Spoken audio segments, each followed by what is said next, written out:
आज लक्ष्मीपूजनाचा दिवस. तुम्हा सर्वांना लक्ष्मीपूजनाच्या शुभेच्छा. लक्ष्मीपूजन आपण का करतो?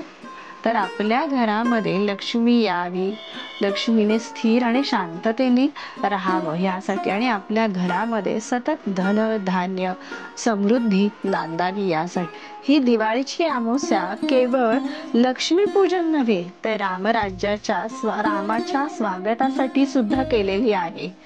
रामराज्य म्हणजे या दिवशी राम हे युद्ध जिंकून आपल्या अयोध्याला परत आले होते सीतेला घेऊन, आणि इथून नवीन पर्व म्हणजे रामराज्य स्थापन होणार होते. रामराज्य, ह्या रामराज्याची आतुरतेने प्रजा सुद्धा वाट पाहत होती. रामराज्य म्हणजे यथा राजा तथा प्रजा, शांती, प्रेम, आनंद, सहिष्णुतेने भरलेलं, सर्वांना एक समान न्याय देणारं असं हे राज्य स्थापन होणार होतं. आणि रामायणाचा आपल्या जीवनाशी कसा संबंध आहे ना, ते आपण आज पाहणार आहोत. रामायणामध्ये राम असं व्यक्तिमत्व आहे की जे आदर्श व्यक्तिमत्व आहे. धर्म, न्याय, सन्मार्गावरती चालणारा असा राम. पण तितकाच मोठा रावण, जो अहंकारी, अन्याय, अत्याचार करणारा, लुटमारीने राज्य मिळवणारा असा. तो जरी चांगला होता तरी सुद्धा त्याच्या अहंकारामध्ये जाऊन तो वश होऊन अन्यायकारक कर्म करत होता. म्हणजेच लाईफमध्ये सुद्धा आपल्या जितका मोठा हिरो असतो तितकंच त्याला विलन सुद्धा मोठा दिला जातो.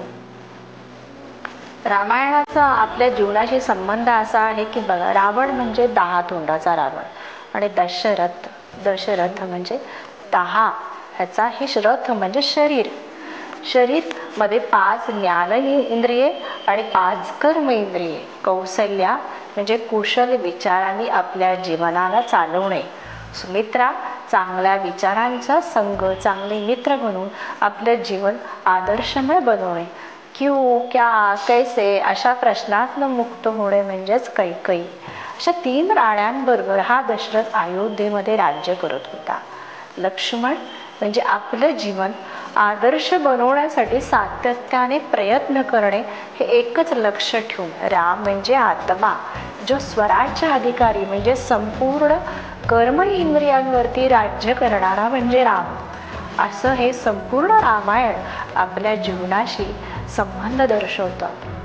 रावण म्हणजे 5 स्त्रियांचे विकार आणि 5 पुरुषांचे विकार. आता हे विकार निर्माण कसे होतात? जसं तुम्ही अन्न खाता तसं तुमचं मन बनतंय. मग जसं तुम्ही आहार द्याल तसं तुमचं विचार असतील. तर तुम्ही तुमच्या आहारातून एकीकडे रावण आणि राम ह्यांच्यामध्ये भिन्नता काय आहे? तर एक सतोप्रधान आहे आणि एक तितकाच तमोप्रधानतेमध्ये गेलेला आहे.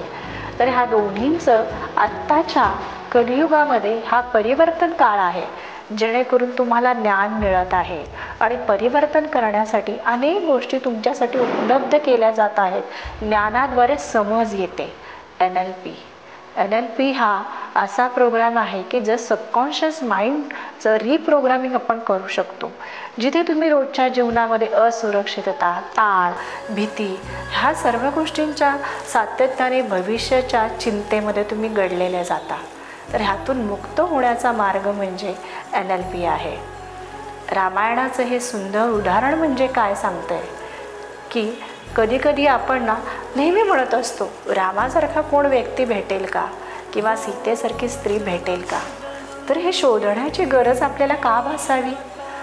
जेव्हा तुम्ही परिवर्तनासाठी तयार होत असता तेव्हा एक क्षणसुद्धा पुरेसा असतो. पण फक्त एक पाऊल उचलण्याची तुमच्याकडे ती क्षमता पाहिजे, ती शक्ती पाहिजे की स्वतःच्या अहंकाराचा नाश करून स्वतःवरती विजय मिळवणं म्हणजे राम होय, राम बनणं होय. सीता म्हणजे संपूर्ण चांगल्या मार्गावरती जाण्याचा एक केलेला निश्चय म्हणजे सीता होय. तर राम सीता बनण्यासाठी रामराज्याची वाट कशाला पाहायची? रामराज्य येण्यासाठी त्या रामाची वाट बघण्यापर्यंत का थांबायचं? NLPद्वारे आपल्या ब्रेनचे पॅटर्न बदलून सबकॉन्शियस माइंडला रिप्रोग्रामिंग करून आपण आदर्श आणि सुसह्य जीवनाची का सुरुवात करू नये? परिवर्तनाचं युग आणि कलियुगाचा अंत आहे. तर ज्ञानाद्वारे आपल्या ब्रेनला समज देऊन सुसह्य जीवन जगण्यासाठी तयार का असू नये? तर ह्या परिवर्तन काळासाठी स्वतःही परिवर्तन बनण्यासाठी स्वतःचा अहंकार सोडून ह्या सुसह्य जीवनासाठी तयार व्हा. शांती, प्रेम, आनंदाकडे एक पाऊल स्वतःचं उचला. परत एकदा तुम्हाला सर्वांना दिवाळीच्या हार्दिक शुभेच्छा आणि धन्यवाद.